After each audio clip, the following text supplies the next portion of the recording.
Buzzfeed unsolved cases that are now solved. Did Buzzfeed solve the cases? I'm fucking confused with the title. I don't know what the fuck that means. Maybe they solved it. I don't know. Finna fucking find out. There are 5 cases from Buzzfeed Unsolved which have now either been fully or significantly solved. And we're gonna begin by looking at Forrest Fenn's treasure, which finally came to a full conclusion back in June 2020. Now, if they Ryan and solved Shane it, investigated the mystery 2 years prior in September 2018, during which they explained that world-renowned treasure collector Forrest Fenn had hidden an actual treasure chest somewhere in the Rocky Mountains, which contained over $1 million worth of valuable antiquities. In Forrest Fenn's memoir, he wrote a 24-line poem which included 9 hidden clues on how to find the treasure, and while the concept seemed fairly simple, over 65,000 people had attempted to find the treasure to no avail. Ryan and Shane then explained that the treasure could be found in one of 4 specific US states. The treasure is located in either Montana, Wyoming, Colorado, or New Mexico. Wyoming? Montana? I'm in Montana! I tend to lean towards New Mexico or Wyoming. Wyoming because a majority of Yellowstone National Park resides within that state, and Yellowstone was a place where Fenn spent his formative years camping with his father. And although Wyoming seemed like the most likely location for the treasure, the boys eventually settled on looking in New Mexico, flying to the state with over a month's worth of research under their belt. Ryan and Shane looked at 3 different locations in New Mexico, put up with bad weather and rough terrain, and at one point even thought that they had found the treasure. That's why I got found. It's a box. What do you mean? Is that a box or just a very square rock? That is a very, very square rock. However, the trip ultimately ended with the boys leaving empty-handed. I think we may just have to come to terms with the fact that we're not going home with treasure. And the location of Forrest Fenn's treasure remained a mystery. That would be until approximately 2 years later on the 6th of June 2020, when the following post was made to Forrest Fenn's personal blog. It was under a canopy of stars in the lush forest and vegetation of the Rocky Mountains, and had not moved from the spot where I hid it more than 10 years ago. I do not know the person who found it, but the poem in my book led him to the precise spot. I congratulate the thousands of people who participated in the search and hope they will continue to be drawn by the promise of other discoveries. So the search is over. Look for more information and photos in the coming days. Forrest. As promised, this photo showed up on the blog in the days that followed, before these 2 were also posted, confirming that the treasure had in fact been found. 1 month later, it was revealed that the treasure was found in Wyoming, which was one of the 2 states highlighted in the Buzzfeed Unsolved episode, although not the state that the boys eventually went to.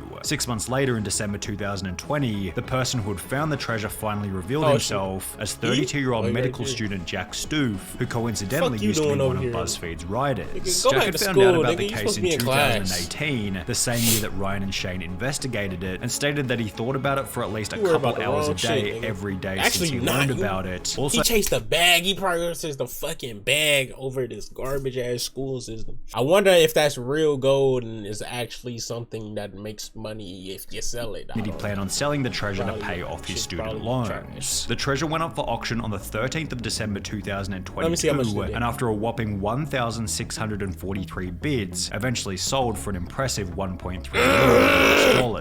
And while it took over 10 years for someone to eventually find the treasure, this is nothing when compared to the boy in the box, who was recently identified after 65 years of mystery. Ryan and Shane covered the boy in the box back in August 2017, with the major details being that in 1957, a box was found on the side of a road in Philadelphia, Pennsylvania, which contained the body of a boy between 4 and 6 years of age. The box had serial numbers on the outside, a blanket on the inside, and items of clothing scattered around it. However, despite having access to numerous pieces of evidence, authorities were unable to identify who the boy was. For this reason, the boy was buried with a gravestone reading America's Unknown Child, which accompanied a sign on the street where the boy was found reading, "This unknown child became known as the boy in the box. He has never been identified. His case remains open. He is now called America's Unknown Child." His body had been exhumed on 2 separate occasions in 1998 and 2019, with the goal of running his DNA through genealogy databases. The 1998 test was unsuccessful. However, by 2019, testing had become significantly more advanced, and while the victim's DNA was so degraded that it took 2.5 years of work to be able to extract enough data to perform the genealogy, on the 8th of December 2022,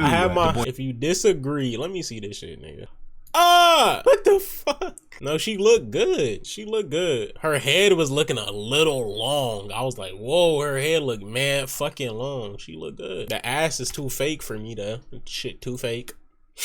But she looked decent here. She looked decent here. I don't like that weird fake ass butt, but the box was identified I could show you as something better than Augustus that. Zarelli, whose DNA was uploaded to genetic databases, which led detectives to relatives on his mother's side. After pouring through birth records, they were also able to identify his father. They also learned that Zarelli's mother had 3 other children. Police refused to speculate on who killed Zarelli, though they noted we have our suspicions, meaning that while this identification is extremely fresh at the time of making this video, it's possible that the case could be fully solved sometime in the near future. However, if we're on the topic of fresh identifications, then we have to talk about the Lady of the Dunes, who after 48 years of mystery was finally identified on the 31st of October 2022, just 38 days before the boy in the box. When Ryan and Shane looked into the Lady of the Dunes back in March 2020, they explained that she was found deceased on a beach in...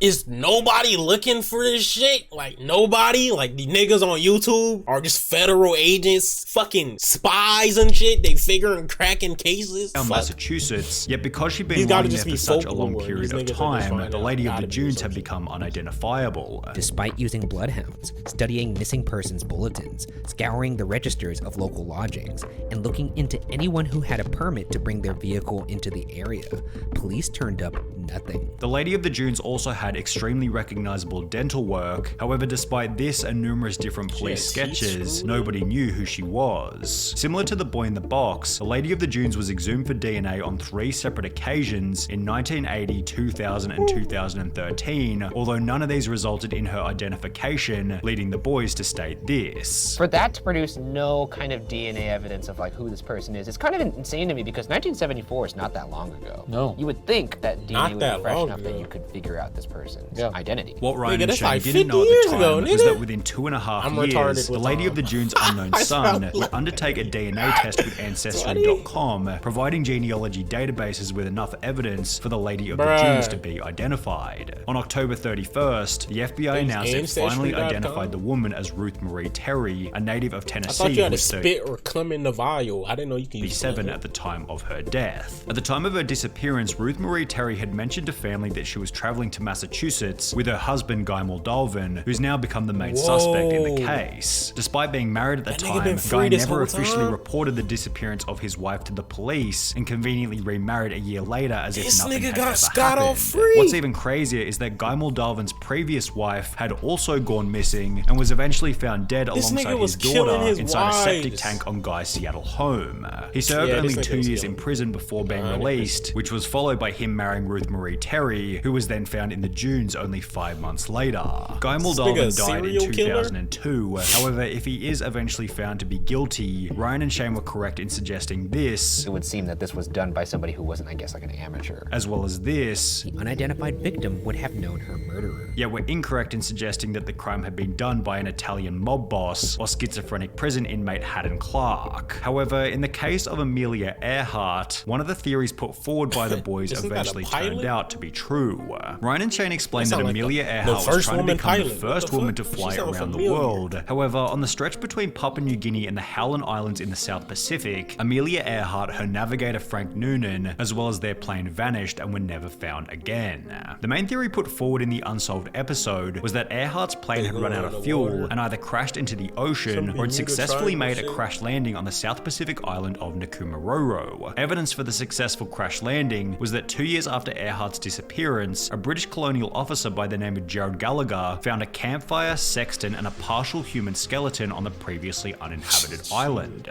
The bones were sent to a physician in Fiji, who concluded that they most likely belonged to a male who was short, stocky, and of European descent, eliminating the possibility that the bones belonged to Earhart. However, Ryan went on to explain that at a later date, the bones had been run through an updated database, which suggested that they could have belonged to a tall woman of European descent, which fit the description of Earhart perfectly. Well, approximately a year after the Buzzfeed Unsolved episode was uploaded, an article popped She gets to be 5'8", 5'9", but when a nigga is, she short though? Alright. up on NPR.org titled "New Research Claims Bones Found 80 Years Ago on Pacific Atoll Likely Amelia Earhart," which explained that the bones had been run through Modern Ancestry Program 4-disc, which found that Hoodless had incorrectly determined the sex of the remains. The data revealed that the bones have more similarity to Earhart than to 99% of individuals individuals in a large reference sample. It's a bit of a stretch to call the case of Amelia Earhart solved based on a couple of correctly sized bones. However, there's significantly better evidence for the person featured in Buzzfeed Unsolved's very first episode, the Somerton Man, who was finally identified in July 2022 after 74 years of mystery. The Somerton Man was found dead on a beach in Adelaide, Australia back in 1948, dressed immaculately in a full suit with polished shoes. Strangely enough, all of the tags had been removed from his clothing, with his fingerprints failing to hint at who he might be. The case became even weirder when a torn piece of paper was found sewn into his pants, with the Persian phrase "tamam shud" written on it, which translated to "it has ended," with the case reaching even deeper levels of weird when someone brought in the book from which the paper had been torn, explaining that he found the book in the back of his car, which was parked near Somerton Beach. When the boys revisited the case in season 6, they talked extensively about the University of Adelaide professor Derek Abbott, who was seemingly the most determined as well as the closest to figuring out who the Somerton Man was. Well, it will be only 2 years and 3 months after this Buzzfeed Unsolved episode. He look like Cardi. Look at the mole on his face. He like Cardi. That nigga influencing everybody. That Derek Abbott would finally achieve a breakthrough using the Somerton Man's hair. We looked for people with no date of death on that tree, and there was one that stood out. By using the DNA of a distant cousin living in Melbourne, Derek Abbott was finally able to confirm that the Somerton Man went by the name of Charles Webb. It was at this point that we knew that Charles Webb was the Somerton Man, and we'd finally cracked it. It's not the Somerton Man story now. This is the Charles Webb story. The theories put forward in Buzzfeed Unsolved episodes, such as the Somerton Man was a Russian spy or a ballet dancer, were disproven after Derek Abbott revealed that Charles Webb simply grew up working in a bakery while playing football on the weekends. However, the other tragic detail revealed in the episode of Australian Story was that prior to being found on the beach, the Somerton Man was living an incredibly lonely life. He didn't have any friends. Not at all a happy person. Turns out that Charles loved to write poetry, and his favourite subject that he would write about was death. This story turns out that it's not some wild spy drama. It's really a sad, tragic, domestic situation. Man, this nigga, man, he wanna play games. He gonna... What the fuck? This nigga wanna play games. He wanna kill himself and leave riddles behind. Making the niggas worry about, oh, did he get murdered? When the nigga killed himself and leaving games behind because he's fucking lonely and a fucking loser. I'm joking. I'm a loser. I'm lonely. I have no one, no friends. I don't want friends, but... RP, I don't know how these niggas are solving these crimes like the fucking federal agents on YouTube, but prizes, hats off to them. Why do I have a sock in my fucking hand?